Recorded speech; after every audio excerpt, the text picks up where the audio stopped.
अगर आपको लाइफ में 100 करोड़ की लॉटरी लगती है तो आप खुश होंगे कि थोड़े दुखी होंगे? खुशी होंगे। आप सर? खुश होंगे। मैं दुआ करता हूँ आपको कभी लॉटरी ना लगे। अच्छा, और आपके ऑडियंस को भी कभी ना लगे। ऐसा क्यों? 96% पीपल जिनको लॉटरी लगा वो 4 साल के अंदर बैंकरप्ट हुए, रिलेशनशिप डिस्ट्रॉय किया, बॉडी डिस्ट्रॉय किया। मैं एग्जांपल देता हूँ, बहुत एग्जांपल्स है।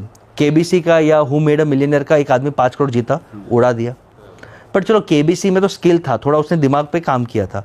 यूके के एक गार्बेज यानी कचरा उठाने वाले आदमी को मिलियन पाउंड, 7 मिलियन पाउंड का लॉटरी लगा। बहुत बड़ा अमाउंट होता है। जैसे ही पाउंड बोला ना, अपने बीवी को देख के बोलता है यार तू पुरानी हो गई, चल गेट आउट, डिवोर्स दे दिया। आदमी जब पैसा आता है आदमी कंट्रोल नहीं करता। नए फ्रेंड्स बनाए, रोज पार्टी, रोज ड्रग्स, रोज पार्टी, रोज ड्रग्स। 3 साल कोई काम नहीं किया, पेट बाहर निकल गया, बीमारी बढ़ गई, दिमाग लेजी हो गया। एक दिन पता चला कि क्रेडिट कार्ड डिक्लाइन हो रहा है, पैसे सब खत्म। जैसे पैसे खत्म, दोस्त सब निकल गए। अब वो गार्बेज कंपनी में वापस जा रहा है, वापस कचरा उठा रहा है, पैसे खत्म, लेकिन उसका जो घर था वो बिक गया, बीवी बच्चों से दूर हो गए, बॉडी खराब हो गई। तो लोगों को पैसे डाइजेस्ट करने को आता नहीं है, सेविंग, इन्वेस्टिंग, बजटिंग आता नहीं। तो कभी भी लॉटरी लगना नहीं चाहिए। और लाइफ में मैंने एक चीज़ देखा है दोस्त कि बिना मेहनत किए, बिना स्किल के और बिना दुआ के अगर पैसा आया तो टिकता नहीं है। तो आपके पास अगर आप एस्ट्रोलॉजी भाषा में समझाओ, बहुत सुंदर मेरा डेफिनेशन है कि लक्ष्मी माँ है ना, इज़ अ मैरिड लेडी। तो मैरिड लेडी किसी के घर पे ज़्यादा देर रुकती नहीं है। तो वो चाहेगी या तो गणपति जी जो उनके एक बहुत अच्छे एडवाइज़र फ्रेंड है, उनके स्टूडेंट है, या तो गणपति, आप देखो लक्ष्मी जी गणपति जी के साथ रहेंगी या तो लक्ष्मी जी विष्णु के साथ रहेगी, उनके हस्बैंड के साथ। अगर आप चाहते हो कि विष्णु जी लक्ष्मी जी के साथ आए तो Vishnu ji is God of ethics.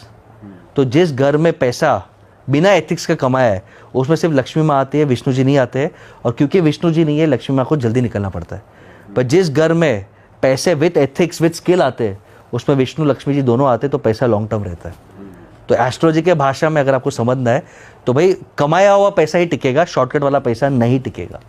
इसलिए हर्षद मेहता मत बनो, अब्दुल करीम तलगी मत बनो, फर्जी जमतारा सीरीज देख के ज़्यादा इंस्पायर मत हो। सर बहुत सारे यंगस्टर्स को, क्योंकि आजकल इंटरनेट है, बहुत सारा एक्सेस है आपको कि आप ग्लोबल मल्टी मिलियनेयर से इंस्पायर हो सकते हो या बाहर के बिजनेसेस की स्टोरीज जान सकते हो, इंस्पायर हो सकते हो। तो आपके हिसाब से, आपकी जर्नी के हिसाब से, अगर किसी यंगस्टर को किसी बिजनेस को पढ़ना है या केस स्टडी को पढ़ना है तो आप क्या रेकमेंड करते हो कि कौन सी बुक्स या कौन से एंटरप्रेन्योर को पढ़ो, सीखो उससे? मैं 5 लोग को स्टडी करने बोलूँगा। सोशल मीडिया पे ट्रैक करना बहुत ईजी है।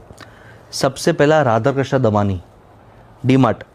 आप समझो उन्होंने भी स्टॉक मार्केट में झोल झाल किए रहेंगे। आपने अगर वो हर्षद मेहता सीरीज देखा तो आइडिया आ जाएगा। पर उसके बाद वो सिस्टम में आ गए, क्लीन बिजनेस कर रहे हैं। और सबसे इंपॉर्टेंट, लाइमलाइट में नहीं है। कौन से पॉडकास्ट पे गए, कौन से टीवी शो, अवार्ड शो में दिख रहा है, कौन से पेज में दिख रहा है? तो जैसे राज शामानी कहते हैं ना, मुंडी नीचे, चुपचाप काम करो, वैल्यू बिल्ड करो। Radha Krishna Damani, silently working, building building building. सबसे पहले तो पैसे डाइजेस्ट करना सीखो। मैंने ये देखा, ये पंजाब का क्लासिकल एग्जाम्पल है। इतने लोगों ने लैंड बेचा और फिर वो कल्चर बन गया कि वड्डी गाड़ी, पार्टी, शायद ड्रग्स, अल्कोहल, पैसे उड़ाना, महंगे कपड़े पहनना, सुपर ब्रांड्स पहनना। तो वो पैसा है ना, आजकल 100 करोड़ रुपया भी है ना 5 साल में उड़ सकता है। आइडिया नहीं है, 100 करोड़ कोई बड़ा अमाउंट नहीं है। तो सबसे पहले भारत के हर सिटीज़न को स्कूल में फाइनेंशियल लिटरेसी सीखना बहुत ज़रूरी है कि भाई आपको पैसे को कैसे यूज़ करना है। तो हर आपका जो ऑडियंस देख रहा है, लाइफ में 3 चीज़ सीख ले। सबसे पहला है बजटिंग, कि कितना तुम्हारी औकात है, कितना खर्चा करना चाहिए। सेकंड है सेविंग, थर्ड है इन्वेस्टिंग। सेविंग का मतलब इमरजेंसी लिक्विड फंड रखो, एफडी रखो, एफडी भी अच्छा है। और थर्ड है बेसिक इन्वेस्टिंग सीख लो कि भाई गोल्ड कैसे खरीदना है, म्यूचुअल फंड कैसे खरीदना है, प्रॉपर्टी कैसे खरीदना है। ये 3 ही चीज़ें, ये अगर आदमी सीख लेता है और बजटिंग लाइफ में करता है तो वो सुखी है। और अगर वो सिर्फ ताव ताव में रहता है, वो एकदम पैसे बर्बाद कर